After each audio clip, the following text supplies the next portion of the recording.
Happy Tuesday, folks, and welcome back to WrestleRant, where I, Graham G.S. Matthews, break down all the pay-per-views that I watch on the WWE Network. Today, we're taking a bit of a break from the in-your-house shows to talk about the 2016 installment of WWE Fastlane ahead of the 2017 installment this Sunday. So, Fastlane, I can't even really say traditionally, just because we've only had two installments to date. The third one comes on Sunday.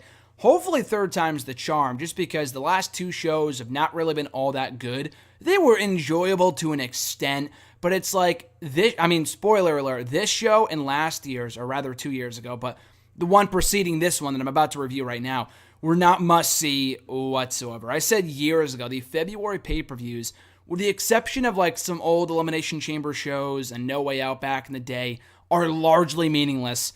And that was pretty much the case with this show as well. So anyway, we kick it off with a women's tag team match. Becky Lynch and Sasha Banks taking on Team Bad's Naomi and Tamina. So a couple weeks before this, Sasha Banks had kind of parted ways with Team Bad to set her sights on the Divas Championship and put her differences aside, with Becky Lynch to take out in two common allies, shared enemies, in Naomi and Tamina. So it really, prior to this point anyway, it was kind of rare to see a women's match kick off the shows because traditionally they had been bathroom breaks, right before the main event where no one cared. But 2016 was really, you don't need me to tell you, but it was really a landmark year for women's wrestling, and specifically in WWE. But I thought this was the best possible bout to kick off the show. People were into it. They liked it. They teased the tension there between Becky and Sasha to kind of plant the seeds for the triple threat at WrestleMania between those two and Charlotte for the Divas Championship, or rather the Raw Women's Championship, as we would later learn. But I like this a lot. They even made mention during the match, the commentators did, that Naomi has really always kind of been one of the more underrated women. I still feel that way to this day. I honestly do feel that Naomi is one of the more underrated women's wrestlers that we have in WWE, because she's been here for like 6 or 7 years on the main roster, dating back to her time in NXT, before what it was, what it is today, what it was back in the day as the old competition, shitty-ass style show, that esque style show. But no, I thought she had a good showing here. Tamina is always fucking Tamina, but not Tamina fucking Tamina, but you know what I'm saying. Tamina is going to be Tamina. The match really was, I enjoyed it. I thought it was a good opening match. Becky Lynch and Sasha go over with dual submissions. After that, for the Intercontinental Championship, we had Kevin Owens facing Dolph Ziggler. So the background behind this bout was that we had Dolph Ziggler beating KO clean twice on Raw back-to-back. I was like, what the fuck are they doing with Kevin Owens? It's like, I like Ziggler, but it's like, why would you have Owens lose twice? It would make sense in the end because they had Owens win a fatal 5-way on Raw and the go-home show before the Fastlane show on Raw to become a 2-time Intercontinental Champion. And because Ziggler had beaten Owens twice before, he felt he earned a shot at the championship, and thus he did in storyline, so I like that kind of aspect of it. They were in Cleveland for this show, so they played up the aspect that they were in Ziggler's hometown. Owens at one point said, they're cheering me over you in your own hometown, which was pretty funny and true, because Ziggler at this point was kind of falling fast as a babyface, which is why it's so great that he's since turned heel. But, I thought this was a good match. Owens and Ziggler have always really worked well together. This was no exception. Really, Owens went on to WrestleMania to face Ziggler again in a ladder match, and along with other 4 or 5 other people. Sadly, it should have been Owens and Zayn 1-on-1. That's another discussion for another day. Probably in time for my WrestleMania rant, or WrestleMania 32 review next month here on the show on WrestleRant. But no, I thought this was a really, really good match. And what I was going to say, what I forgot to mention, that I was going to say that it was on my mind until it fell off the tip of my tongue, was the fact that they really pick and choose when Ziggler's from Cleveland. I don't know if they still do it to this day, but they still say he's still from Hollywood, California, even though at TLC 2014 on this fucking show, they're like, he's from Cleveland. Then why the fuck would you announce from Hollywood, California? I know that was his gimmick back in 2009, but he supports he supports his hometown. He supports the old OH, whatever, with the team colors, all that other shit. I remember another time on Raw in 2014, him and Miz faced off in a battle of the brown jerseys, the Browns, whatever, the Cleveland Brown jerseys and whatever, and on Raw. So they outright admit he's from Cleveland, but they don't really, maybe they still bill him from Cleveland, I don't know, but from what I understand, they still bill him from Hollywood, California. I just do not pay that much attention to the shows to know that, but bottom line, this was a good match with the right outcome. Kevin Owens retaining, he's still the Intercontinental Champion. After that, a 6-man tag team match with the Wyatt family taking on Big Show, Kane, and Ryback. The match itself was whatever. They made the most of it, but who could give a possibly could give a fuck about the feud, the Wyatt family at this point. It's like, at least now they got some traction, they have some storyline momentum and shit, but it's like, oh my god. I mean, back in late 2015, early 2016, who the fuck could possibly care? I mean, they beat these guys like a drum week in and week out. And it's like, okay, at least we know they're going to win Elimination Chamber, or Fastlane. And they fucking didn't. They lost again in clean fashion, too. So it was terrible. And they won the next night, but who remembers that, you know? And I understand, like, this match had it didn't serve a purpose. Because when they did the rematch the next night on Raw, which was equally enjoyable, I guess, it was a decent match. But when they did the rematch on Raw the next night, the heels won, but only after Ryback turned heel, which also went nowhere, because Ryback was on the fucking kickoff show at Mania against Kalisto, and then he left the company like a month later, so that went nowhere. Big Show and Kane, it's not like either one of them feuded with Ryback. Thank God that didn't happen. But they were in the Andre the Giant Memorial Battle Royal anyway. So this really was a giant, colossal waste of time. The Wyatt family was not even in action at WrestleMania. They got verbally buried by The Rock and John Cena on that show. But this was just a colossal waste of time. It was a decent match, exceeded my expectations, but still, like, this is the reason why I do the show. Like, I know I do the whole written reviews of these pay-per-views, like, right after as they happen on my website, nextwrestling.net. We discuss it on WrestleRant Radio, which is great for immediate analysis, but this is why I like doing WrestleRanting, and to give you that retrospective review of, like, how much did it mean a year later? And I can safely tell you, I could safely tell you a year later, this fucking match meant absolutely nothing. So, anyway, this was alright, just a completely pointless match, though. We had Charlotte. Oh, by the way, I forgot to mention this, too. What was better than the match itself, I forgot to mention this, was the video package that preceded the match. It was the Wyatt family, like, beating up Ryback and Kane and Big Show on Raw, and it was set to Evil Ways, the old theme song of AJ Styles in TNA. And I know they used that song years ago for a video package, I think promoting Punk and Taker from WrestleMania 29, even before Styles used it in TNA. Not that he should use it in WWE, I don't really think it fits his current character, but it would be cool. I don't know how they would incorporate that into AJ's character for like a video package or an entrance, and I don't even think really many people would remember. I think a lot of people just associate the other theme song he used in TNA, Let's Get Ready to Fly, as opposed to Evil Ways, which he used only for a couple months before he left the company. But still, I thought that was cool. That was an awesome video package set to for the Wyatt family for that video package. Like I said, up next, Charlotte and Brie Bella for the Divas Championship. A decent match, a handful of sloppy spots. I mean, Brie Bella is not the greatest in-ring worker, let's be honest, but I thought this was a good match. I mean, I liked the story behind it. It was blatant pandering to the Daniel Bryan fans, with her doing the yes chants and paying homage to her fallen husband, who hadn't died, but he retired like a couple weeks prior to this, and her sister, who was no longer there because she was out injured for a while. So I like the story. I mean, because Brie Bella went on to do nothing. They won at WrestleMania. It's not like she was involved in the championship match at Mania, thank God, but she got her little moment at WrestleMania despite falling short here, as she should have. But the match itself was all right. I mean, I'm not a big Brie Bella fan. I would even argue at this point, Nikki Bella is a better wrestler than she is. I don't know if maybe just because Nikki Bella put more effort into getting better. I'm not really sure. That's not what I would have said 2 or 3 years ago, but I honestly do think, I know Brie's no longer in action, obviously, but I would say by the end of her run, Nikki Bella was the better wrestler of the two. But yeah, like I said, I thought this was a good match. Interference from Ric Flair protected Brie in defeat. And yeah, Charlotte's still the Divas champion, so good match. I thought this was, I mean, not great, not as good as Charlotte and Becky from the Rumble, but still a decent match and not nearly as bad as I thought it would be. Unfortunately, in the fucking third hour of the show, it just went all downhill from there. We had this god-awful segment, you can skip right past through this shit, with Edge and Christian and the New Day and League of Nations. So Edge and Christian, their show, which was at first almost cringeworthy, but it got better towards the end. I really honestly do think Edge and Christian was one of the better things to come out of the network in 2016, which you wouldn't think, because like I said, the first few episodes were total trash, but it got better, like with some tongue-in-cheek jokes and shit. But anyway, yeah, so the segment started at pretty much the purpose of this segment was to promote the Edge and Christian show, which was debuting on the network after the pay-per-view.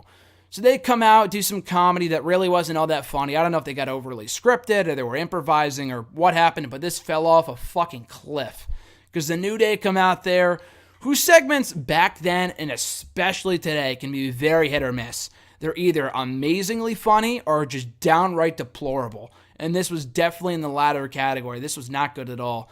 Even before League of Nations came out, who New Day outright said were just garbage, and they were. The League of Nations sucked. That was a bad idea, destined to fail from the get-go, and which was really always kind of the point. I mean, the whole purpose of League of Nations was to get over Roman Reigns. And then as soon as they did that, look what happened. They were gone from the company. They pretty much put over Roman Reigns. That was the only purpose they served. From the moment they were put together back in late 2015 to the moment they were split up in the spring of 2016. They lost the Roman Reigns in like their last fucking match on Raw, which was no surprise and actually very fitting. But like I said, this took place I think after the AJ Jericho match. So I'm kind of getting my segments mixed up here, but this fucking sucked. This was terrible. New Day's interaction with Edge and Christian was terrible. League of Nations involvement, which was just awful as well. This fucking sucked. It did not make me want to see the show at all, like I said. I think people were already skeptical, going into the Edge and Christian show's debut on the network, but this did not help matters whatsoever.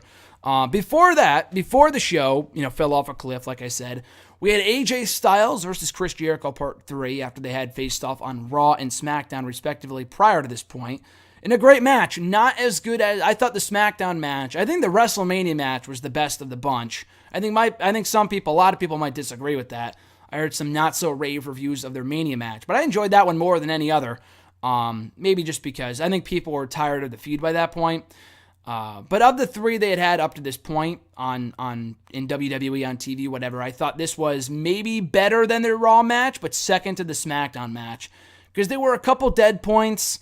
The crowd was into it, but I don't know. It was still a good match, not quite as good as I remember. But AJ Styles got the definitive victory that he did not get at WrestleMania a month and a half later by tapping out Chris Jericho. I remember reading at the time that some fun fact that someone posted that had marked the first time that Jericho had tapped out. I don't know about on TV, but definitely on pay-per-view. Since I don't know when, since like 2010, I think, or something like that. Like, I don't think Jericho had tapped on TV. It might have been just TV. I don't know if it was only just pay-per-view. I'm not even really sure, but it was a really cool fact that he had not tapped out in like 6 years up until then, which was really cool. But yeah, a really good match. I would say second best match of the show, second to the main event, right next to the main event, but still a good match. Further the feud, they teased Jericho going heel afterwards, but they, shook hands, teamed up the next night as Team Y2AJ, and then faced the New Day, which was great. They had some great matches together as a tag team against one another. I love this whole feud between AJ and Jericho. In my opinion, one of the more underrated feuds of 2016. So then we had the fucking Edge and Christian and New Day and League of Nations garbage after that. But then after that, it got even worse. We had Curtis Axel of the Social Outcast out there. All four of them were out there. And I love the Social Outcast when they first formed because it was a good use to get all four guys on TV. Adam Rose, Curtis Axel, Heath Slater, and Adam Rose, Heath Slater, Curtis Axel, and who was the other guy? Bo Dallas, obviously. How could I forget Bo Dallas? He was the best of the bunch. Taking on R-Truth in this match. Axel versus Truth. As bad as you can imagine. Thank God it was only 2 minutes, but it's like, what a waste of time. And this was all really meant to set up R-Truth teaming with Goldust after Goldust inadvertently cost him the match. That would later lead to the Golden Truth teaming up like months later. They set this up forever, and no one fucking cared. Anyway, so we get to the main event. Roman Reigns, Dean Ambrose, and Brock Lesnar in a triple threat match to determine the number one contender to the WWE World Heavyweight Championship at WrestleMania 32 against Triple H. A great match with an obvious outcome of Roman Reigns winning. You knew Lesnar was not going to win. It would not be a heel. And I mean, Lesnar was a babyface at times. He's not a face. He's not a heel. He's Brock fucking Lesnar. No, I thought this was a great match, though. Better than what I remember it as. Maybe looking back on it now, I would have put this match in my top 20, because it wasn't on my list. I don't think so anyway. It might have been. I think it might have been honorable mentions. I'm not sure. And my top 25 best bouts of WWE in 2016. This definitely, if it was on the list, it wasn't high at all. I just remember the match being kind of marred by the obvious outcome, by the predictable outcome. But watching it back from an in-ring standpoint, it was a really good match. And they put Lesnar out like 3 or 4 times. They put him through 2 tables. Roman Reigns and Ambrose, that is. A lot of people thought the Wyatt family would interfere to set up Lesnar and Wyatt and Bray Wyatt for WrestleMania, which thank God did not happen, which I think would have been worse than Ambrose and Lesnar Mania, which we ended up getting anyway, which I was hyped for, disappointing, but anyway, I'll get to that in my WrestleMania rant/review next month. But yeah, no, I really like this match a lot, watching it back. Far and away the best thing on the show, really the only must-see match in the show, that ended with Brock Lesnar getting beat down by chairs by Dean Ambrose. He rolls out of the ring. Ambrose turns around. Boom, spear from Roman Reigns, and Roman Reigns picks up the victory and cements his spot in the main event of WrestleMania 32 against Triple H, who comes down to the ring for a face-off with Reigns to set up that match. And so, yeah, for like 4 or 5 straight pay-per-views, like no exaggeration, Roman Reigns and Triple H closed the show. They closed the show, obviously, at WrestleMania, Fastlane here, the Rumble, when Triple H won the WWE Championship to begin with, at TLC when Reigns beat the shit out of Triple H, and at Survivor Series. So for 5 or 6 straight months, these guys closed the WWE shows, or the pay-per-views, whatever, the live specials, whatever the fuck you want to call them, which is ridiculous considering how just not good of a match that was, which I'll get to again in my WrestleMania review. But Fastlane 2016, not must-see at all, really. I mean, definitely one of the... I don't know if it was the worst pay-per-view of 2016. I'd put Roadblock up there. Roadblock fucking was terrible. Survivor Series was not far behind. Again, so Fastlane, I don't know if it was the worst match, the worst pay-per-view of the year, but it's got to be up there. I mean, there really was not, there was bad matches on the card, but I don't know. Like, there were some good matches, a great match. AJ and Jericho, 2 thumbs up. Main event, 2 thumbs up. The opener I liked. Owens and Ziggler I liked. Some good booking decisions. Charlotte and Brie exceeded my expectations. And then there was the not-so-good stuff. You know, the fucking 6-man tag team match, which was all right, but served no purpose. Axel and R-Truth put me out of my misery now. And the god-awful New Day, Edge, and Christian segment with the League of Nations, which was equally just an abomination. But yeah, so overall, all right show. I mean, definitely not must-see, but definitely check out those 2 matches. AJ and Jericho had better matches, but still a really good match here to kind of further that feud along heading into WrestleMania. And the main event, I mean, you probably, now you know the outcome if you didn't before. I don't know why you wouldn't. It's only a year ago, but yeah, no, the match itself, that was great. So check out the main event again. AJ Jericho, maybe Owen Ziggler. Other than that, really not like a must-see show by any stretch. So next week, right here on WrestleRant, next Tuesday, we'll be back with another review of In Your House 8, I want to say. 7 was last week. Good Friends, Better Enemies. Next week, I think, is... oh, man, whatever the In Your House is from May of 96. So we'll talk about that next week. But in the meantime, and in between time, guys, as always, follow me on the Twitter machine at WrestleRant. Find me on Facebook at facebook.com/Graham.GSM.Matthews. And be sure to like this video. I'll leave a comment. Subscribe to the channel, share the video. All that stuff is amazingly appreciated. Enjoy the last day of February. Have a great month of March, and I'll catch you guys down the road.